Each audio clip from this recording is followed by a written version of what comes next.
Cleban view to Dolan Clegaro be Minglava Kamya Dolan Ju channel piede New Fan Ju channel and a biro Taban Bianabiro Juzulai Bare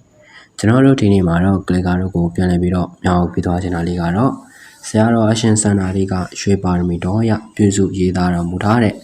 Doga Bandai Wiga Lusure Dayaza Olie a cancer dinner a cancer nelly pebare a cancer ligo Salabiro Shuba Mia Quempubalo Sierra Pia Cono Jesu Shima Buzoranine Shuba Mia Quempubalo Sierra Piane that's I know the Woody Archenzitaio Piarabero should this Medayaka Quemban shout out about the Pia a cancer did Machine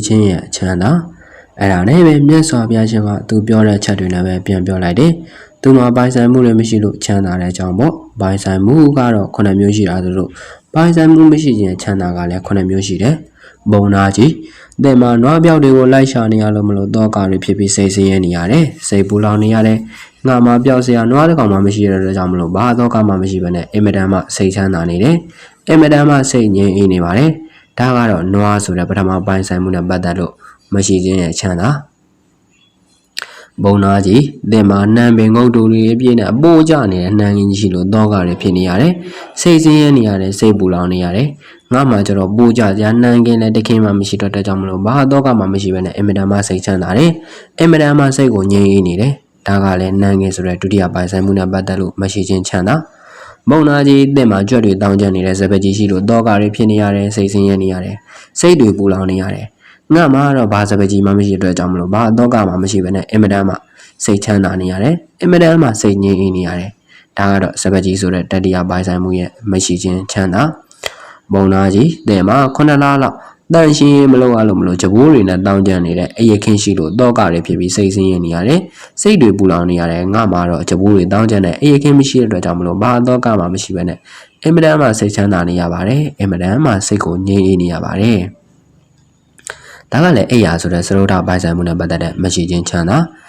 Jonia Raga, Mesopia Droga, Aya Valley, Meji and Mesopia, the Lendon Nia Shibibe, Yaki Mamabe, Lay the Lura Pura Mobuno, making it one more time below. Tama Belly wins Anida, Ta Jason in the Poli Pietuabo, Bonaji, Dema Yaujamishi, Mozuma, the Me Coniashiro, Doga, Piniare, Alumio, Saysiniare, say Bulaniare. Namaro allo da the midway, the Alma Mishito the Tamlo, Badoga Mishivene, Emedama say Chananiare, Emedama say Niare, Tagale, da the Misure, by Simona Badade, Meshijin Chana, Bonaji, Dema, Manamana Jalushin, Chiron and Sangami Nome, Apo Yoyishini Alumno, Doga, the Pibra says Niare, say Bulaniare, Namaro, Telumio took up him Apo Yoyoji, the Mishito the Tamlo. Emedama say Nye anybody, Tagale, Senimaya to the Sedama, by Simona Badade, Meshijin Chana. Bonaji, Dema, a Jury Mia, a Jury at the Sadana down in Jalo, Doga, Pibi says Niare, say Bulaniare, Namaro, Paji Mamshilum, Jewish in the Amamshiro the Jamlo, Badoga Mamshivana, Emedama say Chananiare, Nye Niavare, Tagaro, a Jewish at the Dama by Simona, Meshijin Chana. Bonaji Majida, by Simu. Conamuzero Mishilum, Doga, Ye Jang, Bagri, say Chanania, say Bulanche, long and Mishida Jang, Bagri, say Ye Jang, Yes of Yaga, Major Mule, Bonaji and Alonaga, Doga, Liam Bennett, Susie, Dancy Talumulo, Doga, Panaji Pianide, Yes of Yaji and Alona, Ducari, Liam Ben, Susie Talumulo, Duca, Panaji Pianide, Yes of Yashi, yes, a car, Rico, and Chochi Lucian. Dema, Dari Darishilo, then Alonaga, Doga, Panaji Pianida, Gama, Dari Mishilum, Ganalona, Duca, Panaji Pianida, they never Galo, Duca, Panalona, go by Sajan, so in Obama, Mashi, on my Juda Libo, that she the Merigo, soon and I bolus Rabira Sulide. That she the Merigo soon a messer, dead as they are regular, that she. That made the regular Pia Messer at Debay, long Mamma Piana, then that she the Mary bought do it down it and Nago Pia Messer at Debay. There's a Biaga, the lady Holadoma. Machine a chana lizwa, machine a chana lizwa. Nama doga repeating at Tarishilo.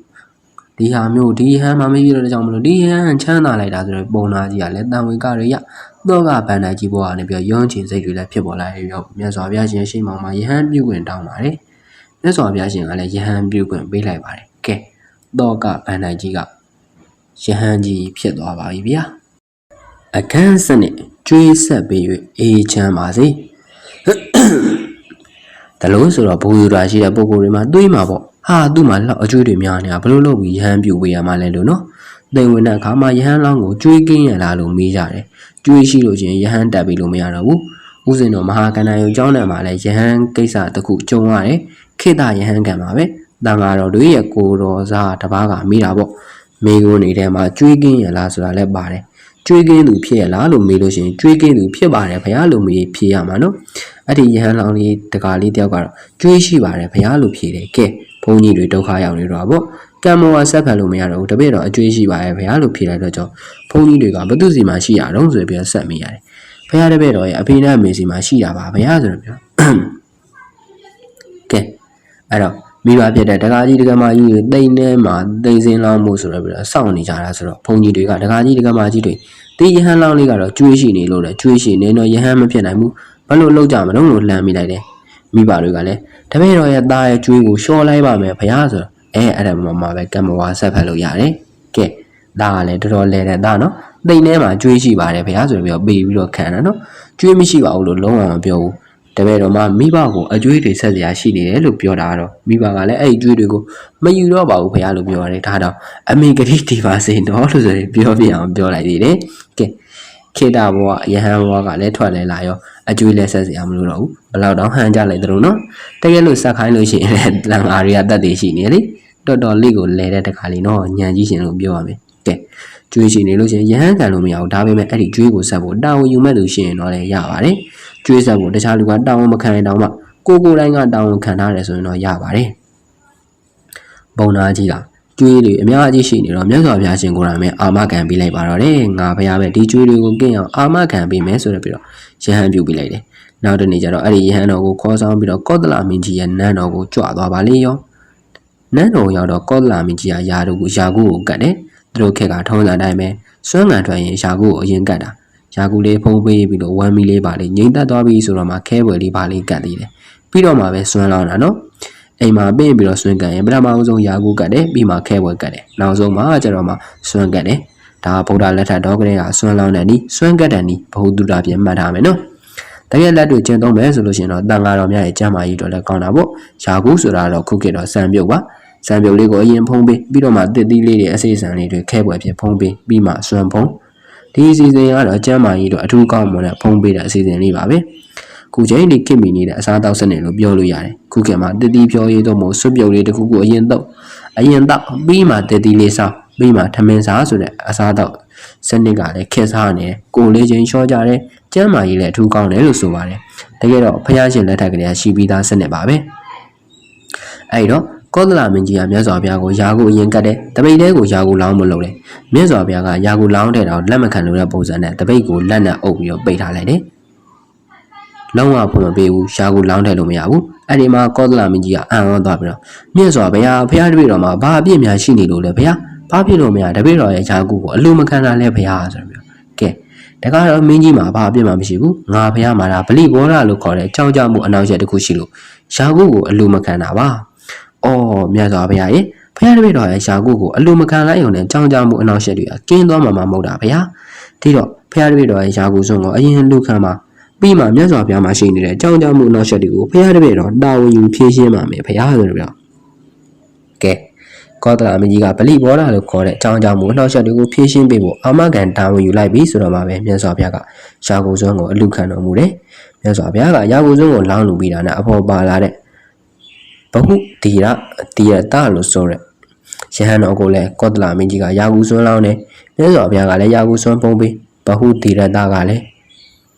ယာကုစွန်းဖုံးပေး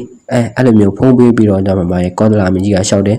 မြတ်စွာဘုရားမှာရှိတဲ့ဗလိဘောဓအနောက်ရှက်များကဖာပါလဲဘုရားဆိုကဲဒီယဟန်တော်မှာရှိတဲ့ဗလိဘောဓအနောက်ရှက်ဟာလေငါဘုရားရဲ့ဗလိဘောဓအနောက်ရှက်ပဲဆိုပြောကဲဗလိဘောဓဆိုတာကတော့အနောက်ရှက်ကိုပြောတာနော်ဒါနဲ့ဘဟုတေရတာယဟန်တော်ဘက်ကိုလဲပြီးတော့အရှင်ဘုရားမှာရှိတဲ့အနောက်ရှက်တွေကဘာတွေများရှိနေပါသလဲဘုရားဆိုကဲတကားတော်မင်းကြီးဦးစင်မှာအကျွေးတွေအများကြီးရှိနေတယ်အရှင်ဘုရားအကျွေးတွေကဘယ်လောက်တောင်များရှိလို့လဲဘုရားဆိုယဟန်တော်လည်းလက်တွေချိုးပြီးတော့အကျွေးငွေနဲ့အကျွေးရှင်ဦးရေရေးတွက်လိုက်တာရေးတွက်လို့တော့မကုံဆုံးတော့ဘူးကဲအကျွေးရှင်နဲ့အကျွေးစင်ရများနေတာရေးတွက်တွေကများလို့ယဟန်တော်ကပြန်မပြောနိုင်လို့တော့ကောသလမင်းကြီးကမင်းချင်းတွေကိုစေရက်ပြီးတော့ တိုင်းပြည်ထဲမှာစီလဲခိုင်းလိုက်တယ်ကဲဘာဟုဒီရတာပုံနာစီကနေပြီးတော့အကျွေးရဖို့ရှိနေတဲ့ကျွေးရှင်တွေကျွေးစင်းရင်အထောက်ထားတွေယူလာပြီးတော့နန်းတော်ကိုခုချက်ချင်းလာခဲ့ပါအကျွေးတွေကိုတခါတည်းပြန်ဆက်ပေးပါမယ်ဆိုတော့ပြီးတော့အဲ့လိုမျိုးစီလဲလိုက်တဲ့ခါကျမှဟိုလူကလည်းစာချုပ်ကြီးကိုင်းလို့ဒီလူကလည်းစာချုပ်ကြီးကိုင်းလို့ရောက်လာကြတယ်ကျွေးစင်းတွေကိုကိုစီကိုင်းပြီးတော့ကျွေးရှင်တွေအများကြီးရောက်လာကြတယ်အဲ့ဒီမှာကျွေးတွေကိုကောသလမင်းကြီးကရှင်းပေးလိုက်ရတာရွှေတွေကြီးပဲကွာတသိန်းပိုးလောက်ရှိတယ်တဲ့နော်အခုကပြောရရင်တော့ဒေါ်လာတသိန်းပိုးရွှေတွေပြန်ဆက်လိုက်ရတာပေါ့အခြားငွေသားတဲ့အကျွေးတွေကလည်းအများကြီးဆက်လိုက်ရတယ်ပစ္စည်းရတွေလည်းအများကြီးပေါင်ထားတာဆိုတော့ရှင်မင်းကြီးကပဲအားလုံးရွေးပေးလိုက်ရတယ်ကဲဒါဆိုရင်ရှင်မရမှာဗလီဘောတာကင်းသွားပြီထင်ပါတယ်ကဲမကင်းသေးဘူးဗလီဘောတာနောက်တစ်ခုရှိသေးတယ်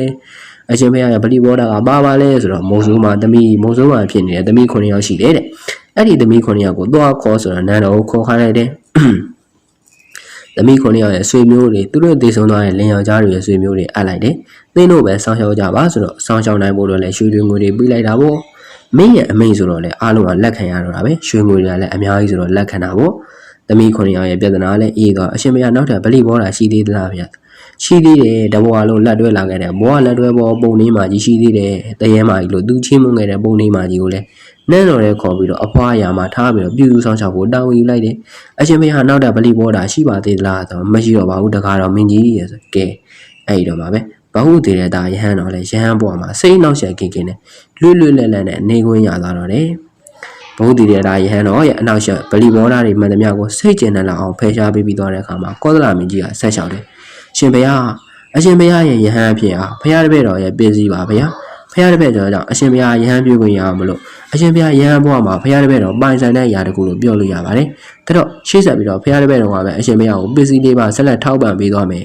ရှင်ဘုရားကတော့မြတ်စွာဘုရားစိတ်ကျဉ်တဲ့လောက်တည်းသီလသမာဓိပညာအလုပ်တွေကိုကြိုးစားအားထုတ်တော်မူပါဘုရားဆိုတယ်ကဲဒီတော့ဘဟုတည်တဲ့ဒါယဟန်တော်ကလည်းသီလသမာဓိပညာသိက္ခာအကျင့်3ရက်အကျင့်မြတ်ကိုမြတ်စွာဘုရားစိတ်ကျဉ်တဲ့လောက်အောင်ကျင့်ကြံကြိုးကိုအားထုတ်လိုက်တာသိတောင်မကြဘူး2ရက်3ရက်လောက်နဲ့ပဲကိလေသာကုန်ခန့်လို့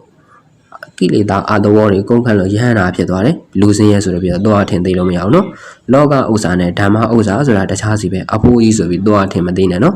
ခန္ဓာကိုယ်အင်အားနဲ့ပါရမီအင်အားကတခြားစီပဲအဲ့တော့ဘာဟုတည်တဲ့ဒါယဟန်ပုံနာကြီးရဲ့အခက်အခဲကိုဖြည့်ရှင်းပေးသူကဘလို့ဖြည့်ရှင်းပေးလိုက်တော့ကောသလမင်းကြီးကဖြည့်ရှင်းပေးလိုက်တယ်ကဲကျွေးတင်ရှင်ဘရင်ဆက်တယ်နော်ရှေးစကားပုံလေးပါပဲကျွေးတင်ရှင်ဘရင်ဆက်ဆိုတဲ့အတိုင်းပဲဘာဟုတည်တဲ့ဒါပုံနာကြီးအကျွေးတွေကိုကောသလမင်းကြီးကဆက်ပေးလိုက်ရတယ်တရားနာပရိသတ်ရဲ့ကျွေးများတရားနာပရိသတ်များကိုကျွေးတွေများရှိသလားဟဲ့ရှင်းတော့ကိုဟာကိုဆက်တော့နော်ဒီကရှင်ဘရင်တွေကတော့ဆက်ပေးမှာမဟုတ်ဘူးရှင်ဘရင်တွေယူထားတဲ့ကျွေးကိုတော့ပြည်သူတွေကဆက်ပေးရမယ်သဘောလုံးရှိတယ်ကဲပြည်သူတယောက်ကိုကျွေးပလောက်လို့ဆိုတာကြားဘူးတယ်မဟုတ်လားကဲဒါလေးကတော့အခန်းဆက်တဲ့နဲ့အခန်းဆက်နေလေးကိုမျှဝေပေးခဲ့တာပဲဖြစ်ပါတယ်ချိန်ပေးပြီးတော့ like ပါနာစေ clip ပေးခဲ့ကြတယ်အနားယူပေးခဲ့ကြတယ်တောလန်ကလက်ကတူတယောက်ချင်းစီတိုင်းကိုကျွန်တော်တို့ຫນွေဦးအဖန်ရဝိုင်းတော်သားများကကျေးဇူးတင်ပါတယ်ခင်ဗျနောက်ရက်တွေမှာနောက်ထပ်ပြီးတော့ဆက်လက်ပြီးတော့အပိုင်းဆက်လေးတွေနဲ့ဆက်လက်မျှဝေပေးပါမယ်ကျွန်တော်ရဲ့ရုပ်ဖတ်များမှုအားနေစေကြောင်းမလို့အမားရွေးများပါသွားခဲ့တယ်ဆိုလို့ရှိရင်လည်းကလစ်ကာတို့ကပဲအသိခံပြီးနားလည်ပေးပါလို့မေတ္တာရက်ခံတောင်းပန်ပါတယ်ဆရာတော်ဘုရားလည်းပဲသာသနာဝန်ကိုခန္ဓာဝန်ကိုလွယ်ကူစွာတည်ဖို့ထမ်းရွက်နိုင်ပြီးတော့စာပေဘုဒ္ဓတုတ္တရတအဖျားကိုပေးစွမ်းနိုင်မယ်တရားဓမ္မတို့ကိုလည်းဟောပြောပြတာမျှဝေနိုင်ပါစေလို့ဘုရားတပည့်တော်တို့ဆန္ဒပြုစုမှုတောင်းပေးလိုက်ပါတယ်ဘုရားကလပါရွယ်လေးကိုစားပြုတဲ့ကံကောင်းခြင်းတွေကကလစ်ကာတို့နဲ့ထပ်တူထပ်မြရှိနေနိုင်ကြပါစေလို့ဆန္ဒပြုစုမှုတောင်းပေးလိုက်ပါတယ်ဟုတ်ကဲ့တော်လန်နေစေနေရမြပါခင်ဗျာ